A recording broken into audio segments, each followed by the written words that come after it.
Hello viewers, welcome to our channel. నేను Charan Parimi. East India కంపెనీని ఏలుతున్న భారతీయుడు. ఆశ్చర్యంగా ఉందా? ఎస్, రీసెంట్గానే జరిగింది ఇది. ఈస్ట్ ఇండియా కంపెనీని ఒక భారతీయుడు ఏలుతున్నాడు. మన భారతదేశాన్ని 200 సంవత్సరాల పాటు ఏలిన బ్రిటిష్ వాళ్ళకి ముఖ్యమైన కంపెనీ. ఈ కంపెనీ భారతదేశాన్ని దాదాపు ఒక 100 సంవత్సరాలు ఏలింది. ఆ తర్వాత క్వీన్ ఎలిజబెత్ పరిపాలనలోకి వెళ్ళింది భారతదేశం. సో ఈ విధంగా ఈస్ట్ ఇండియా కంపెనీ మనల్ని ఏలితే ఇప్పుడు ఈస్ట్ ఇండియా కంపెనీని భారతీయుడు స్వాధీనం చేసుకున్నాడు. భారతీయుడి ఆధ్వర్యంలో భారతీయుడు ఓనర్గా ఇప్పుడు ఈ కంపెనీ నడుస్తూ ఉందన్నమాట. సో దీనికి సంబంధించిన కథ ఏంటి, అసలు ఈస్ట్ ఇండియా కంపెనీ ఎక్కడ మొదలైంది, ఎక్కడికి వచ్చింది, భారతీయుడి చేతుల్లోకి రావడానికి జరిగిన గేమ్ ఏంటి అనేది ఒకసారి చూద్దాం. ఈ ఈస్ట్ ఇండియా కంపెనీ మన భారతదేశానికి మొట్టమొదటిసారి ఎప్పుడు వచ్చిందంటే 17వ శతాబ్దము, 1640 తర్వాత వచ్చిన సంస్థ అనమాట. అది కూడా అప్పట్లో ముఖ్యంగా ఈ 16వ శతాబ్దంలో జరుగుతుంది ఏంటంటే, అప్పట్లో ఈ సాహస యాత్రికులు ఎక్కువగా ఉండేవాళ్ళు. వీళ్ళు ఇతర దేశాలు స్థలాలు కనుక్కుంటూ అక్కడికి వెళ్ళిపోయి ఆ ప్రాంతాలు, ఆ దేశాలు ఏవైతే ఉన్నాయో రాజ్యాలు, అక్కడికి వెళ్ళిపోయి అక్కడ వ్యాపారం చేయడం అనేది వీళ్ళ స్టైల్ అనమాట. సో ఆ విధంగా యూరోపియన్ కంట్రీస్ నుంచి అనేక మంది ఇలా వేరే దేశాలకు వెళ్ళి అక్కడ వ్యాపారాలు చేస్తూ వాళ్ళ వస్తువులను అక్కడికి తీసుకెళ్లడం, ఇలా చేస్తూ వచ్చారు. ఆ విధంగా సంపాదించుకొని ఆ రాజ్యాలు కూడా ఎదుగుతూ ఉండేవి. సో ఇందులో ముఖ్యంగా ఈ వ్యాపారం చేయడంలో బ్రిటిష్ ప్రభుత్వాలు చాలా లేట్గా మొదలయ్యాయి. నిజానికి స్టార్టింగ్లో అయితే స్పెయిన్ కావచ్చు, అట్లాగే పోర్చుగీస్ వాళ్ళు కావచ్చు, వీళ్ళంతా కూడా చాలా యాక్టివ్గా ఉండేవాళ్ళు. వీళ్ళు చాలా త్వరగా వ్యాపారాలు చేస్తూ ఇతర ఖండాల్లోకి వెళ్ళిపోయి ఈ ఓడల ద్వారా, షిప్పుల ద్వారా వెళ్ళిపోయి వ్యాపారాలు అక్కడ ఉన్న వాళ్ళ ఏవైతే ప్రోడక్ట్స్ ఉన్నాయో అవి వాళ్ళకి అమ్మి అక్కడ నుంచి వాళ్ళ దగ్గర నుంచి వేరే ప్రోడక్ట్స్ తీసుకొని వచ్చేవాళ్ళు, లేదా బంగారాన్ని అలాగే వెండిని తీసుకొని వచ్చేవాళ్ళు. సో ఇది చాలా బ్రహ్మాండంగా జరుగుతూ ఉండేదన్నమాట. ముఖ్యంగా స్పెయిన్ నుంచి అలాగే పోర్చుగీస్ నుంచి మన దేశానికి, ఈ పోర్చుగీస్ నుంచి స్టార్టింగ్లో మనకు వాస్కో డి గామా మనకి ఇండియాకి దారి కనిపెట్టాడని మనందరం చరిత్ర పుస్తకాల్లో చదువుకున్నాం. సో ఈ వాస్కో డి గామా మన ఇండియాకి వచ్చిన తర్వాత ఇక్కడ నుంచి ఈ సుగంధ ద్రవ్యాలు ఇలాంటివన్నీ కూడా తీసుకుపోవడం మొదలుపెట్టాడు. సో ఈ వీటిని అక్కడ తీసుకెళ్లి అమ్ముకోవడము, వాళ్ళ దేశంలో ఆయన బాగా ఖ్యాతి గడించడం జరిగింది. సో ఇదంతా ఇది జరుగుతున్న క్రమంలో స్పెయిన్ నుంచి కూడా అనేక మంది రావడం చూసాం. సో వీళ్ళందరూ వచ్చిన తర్వాత అరే ఇదేదో వ్యాపారం బాగుంది అని చెప్పేసి బ్రిటిష్ వాళ్ళ దృష్టి పడింది అనమాట దీని మీద. అది కూడా బ్రిటిష్ దొంగలు ఎక్కువగా ఉండేవాళ్ళు. ఈ బ్రిటిష్ దొంగలు ఏం చేసేవాళ్ళంటే, ఈ ఓడల్లో ఈ పైరేట్స్ ఉంటారు కదా, సో షిప్పుల్లో దొంగతనాలు చేసేవాళ్ళు. షిప్పుల్ని మధ్యలో హైజాక్ చేసి వాటిని దొంగతనం చేసే ఈ పైరేట్స్ ఉన్నారు కదా, వీళ్ళు బ్రిటిషర్స్ అనమాట. వీళ్ళు ఏం చేసేవాళ్ళంటే ఈ మార్గ మధ్యంలో సముద్రంలో స్పెయిన్ షిప్పుల్ని ఇట్లా ఆక్రమించి వాటి మీద దాడులు చేసి కొంత వాళ్ళ బంగారాన్ని కావచ్చు, వాళ్ళ దగ్గర ఉన్న సంపద మొత్తాన్ని కూడా వీళ్ళు తీసుకోవడం జరిగింది. సో ఆ విధంగా మన భారతదేశం నుంచి వస్తున్న ఈ సుగంధ ద్రవ్యాలు, దినుసులు ఏవైతే ఉన్నాయో, మసాలాలు, వీటికి సంబంధించిన స్పెయిన్ షిప్ని వీళ్ళు దాడి చేశారు. దాడి చేసి దాదాపు 900 టన్నుల వాల్యూ చేసే అనేక సుగంధ ద్రవ్యాలు ఇవన్నీ కూడా తీసుకొచ్చేసి వాళ్ళ దేశంలో అమ్ముకుంటే దాదాపు 300% ఎక్కువ లాభానికి వాళ్ళు అమ్ముకోగలిగారు. సో ఇంత అమ్ముకున్న తర్వాత వాళ్ళకు ఒక్కసారిగా కళ్ళు చెదిరిపోయాయి. ఇదేదో చాలా అద్భుతంగా ఉంది, ఈ బిజినెస్ ఏదో బాగుంది అని చెప్పేసి వాళ్ళకి ఆలోచన వచ్చింది.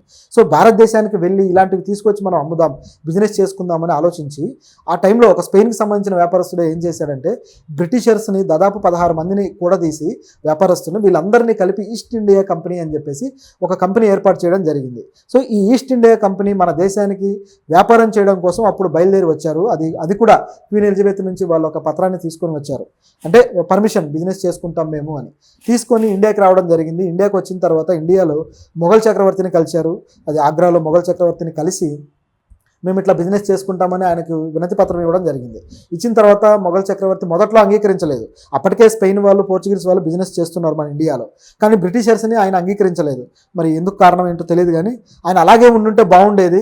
కానీ బ్యాడ్ లక్, తర్వాత అంగీకరించాల్సి వచ్చింది. అంటే అక్బర్ తర్వాత జనరేషన్ ఎవరైతే ఉన్నారో జహంగీర్ అంగీకరించిన తర్వాత ఇంకేముంది, ఆయన పర్మిషన్ ఇచ్చేసాడు, చేసుకోపోండి అన్నాడు. ఇక వీళ్ళు మొదలెట్టారనమాట.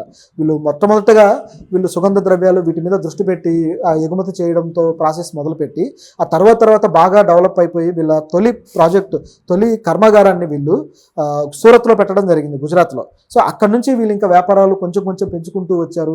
ఆ తర్వాత బెంగాల్ని టార్గెట్ చేశారు. బెంగాల్లో ఎలాగైనా సరే పెద్దగా విస్తరించాలనుకున్నారు. సో అనుకొని వాళ్ళు అక్కడ వాళ్ళ వ్యాపారాలని బెంగాల్కి విస్తరించడం కోసం సైన్యాన్ని తీసుకురావడం, అలాగే ఇక్కడ గొడవలు పెట్టుకొని చిన్నగా ఇక్కడ ఉన్న రాజుల దగ్గర నుంచి ఒక డీవియేషన్ తీసుకొని వచ్చి వాళ్ళు అక్కడ స్ట్రాంగ్గా తయారైపోయారు. సో అలా తయారైన తరువాత ఇక బ్రిటిషర్స్ తర్వాత వాళ్ళు ఇంకా బలంగా తయారవుతూ సైన్యాన్ని కూడగడుతున్న టైంలో మొఘల్ చక్రవర్తి ఇదంతా గమనించి ఇది సరైంది కాదు అని దాన్ని వ్యతిరేకించడానికి డిసైడ్ అయ్యాడు.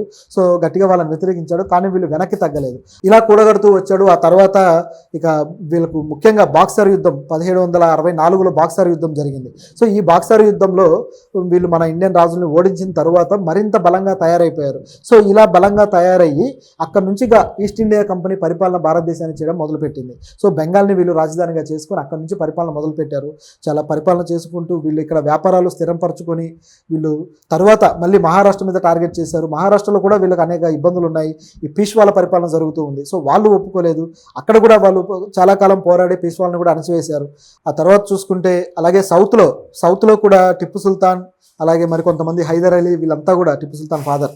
సో వీళ్ళంతా కూడా బాగా ఇబ్బంది కలిగించారు. సో వీళ్ళను కూడా ఓడించి మొత్తానికి వీళ్ళు నిలదొక్కుకోగలిగారు. సో ఇంత బాగా నిలదొక్కున్న తరువాత ఇక ఈస్ట్ ఇండియా కంపెనీ పరిపాలన స్టార్ట్ అయిపోయింది భారతదేశంలో. వాళ్ళ సొంత చట్టాలు వచ్చేసాయి. మన దగ్గర ఉన్న చిన్న చిన్న రాజులు మొత్తాన్ని తొక్కేసి పడేశారు. సో మొత్తం భారతదేశం మొత్తాన్ని వాళ్ళ హ్యాండ్ ఓవర్లోకి చేసుకోవడం జరిగింది. అయితే ఈ పరిపాలన దాదాపు 100 ఏళ్ళు జరిగింది. మళ్ళీ సిపాయిల తిరుగుబాటు 1857 సిపాయిల తిరుగుబాటు వరకు ఈస్ట్ ఇండియా కంపెనీ పరిపాలనే ఉంది. ఆఫ్టర్ దట్ మళ్ళీ ఇక లాభం లేదు, భారతదేశాన్ని తన హ్యాండ్ ఓవర్లోకి తీసుకోవాలని చెప్పేసి క్వీన్ ఎలిజబెత్ ఆలోచించారు. తర్వాత ఇది క్వీన్ ఎలిజబెత్ పరిపాలనలోకి వెళ్ళిపోయింది. ఈస్ట్ ఇండియా కంపెనీ కేవలం ఒక వ్యాపార సంస్థగానే మనగలుగుతూ వచ్చింది. సో ఇది ఈస్ట్ ఇండియా కంపెనీ చరిత్ర మన దేశంలో. సో ఆఫ్టర్ దట్ ఇంకా అక్కడతోటి ఈస్ట్ ఇండియా కంపెనీ మన దేశంలో ముగిసిపోయినట్టే. అయితే మళ్ళీ 2010లో ఈ కంపెనీ మళ్ళీ కొత్తగా తన బిజినెస్లన్నింటినీ కూడా ఎస్టాబ్లిష్ చేసుకోవడం మొదలుపెట్టింది. సో ఇందులో భాగంగా అంటే ఇప్పటిదాకా కంపెనీ అన్ని కూడా ఆయుధాలకు సంబంధించి అలా ఎక్స్పోర్ట్కి సంబంధించి ఇలాంటి బిజినెస్ల్లో ఉండేది. అయితే ఎప్పుడైతే మళ్ళీ ఈ కంపెనీ కొత్తగా మోటార్ నేరాలో బిజినెస్ స్టార్ట్ చేసిందో ఇప్పుడు ఆ బిజినెస్ చాక్లెట్, కాఫీ, టీ ఇట్లాంటి వాటికి పరిమితమైంది. సో వీటిని విక్రయించే సంస్థగా ఈ బిజినెస్ మారింది. అయితే ఈ సంస్థని ఇప్పుడు మన భారతీయుడు దాన్ని స్వాధీనం చేసుకున్నాడు. దాదాపు 125 కోట్లు ఇచ్చి ఆ సంస్థను కొన్నాడు అనమాట. సో ఆ భారతీయుడు పేరు సంజీవ్ మెహతా. సో ఈయన ఈ కంపెనీని కొని తన చేతిలోకి తీసుకున్నాడు. ఇప్పుడు ఈయన చేతుల మీదుగా ఈ కంపెనీ నడుస్తూ ఉంటుంది. సో చూసారా, ఇది ఒక ఐరనీ అనమాట. ఇప్పటిదాకా ఏమనుకున్నామంటే బ్రిటన్లో ఇప్పుడు మన దేశాన్ని పరిపాలించిన బ్రిటిషర్స్ని ఇప్పుడు భారతీయుడు పరిపాలిస్తున్నాడు అని చెప్పేసి నిన్నటిదాకా చెప్పుకున్నాం. రిషి సునక్ పరిపాలన చూసిన తర్వాత రిషి సునక్ ఎప్పుడైతే ఒక భారతీయ సంతతి వాడు బ్రిటన్కి ప్రధానమంత్రి అయ్యాడు, సో అది మనం చెప్పుకున్నాం. ఇప్పుడు ఆయన మళ్ళీ దిగిపోయాడు అనుకోండి, అది వేరే విషయం. ఇప్పుడు మళ్ళీ భారతదేశాన్ని అసలు బ్రిటిషర్స్ పరిపాలించడానికి కారణమైన ఏదైతే సంస్థ ఉందో ఈ ఈస్ట్ ఇండియా కంపెనీ ఇప్పుడు భారతీయుడు స్వాధీనం చేసుకున్నాడు. సో ఇప్పుడు ఆయన దీన్ని పరిపాలించడం, ఇందులో ఎంప్లాయీస్ కూడా అనేక మంది బ్రిటిషర్స్ ఉన్నారు. సో ఈ విధంగా ఒక ఐరనీ క్రియేట్ అయింది. అంటే మొత్తం ప్రపంచం అంతా తిరిగి మళ్ళీ ఇక్కడికి వచ్చినట్టు కనిపిస్తుంది. సో ఇది ఇక్కడ దీనికి సంబంధించిన చరిత్ర.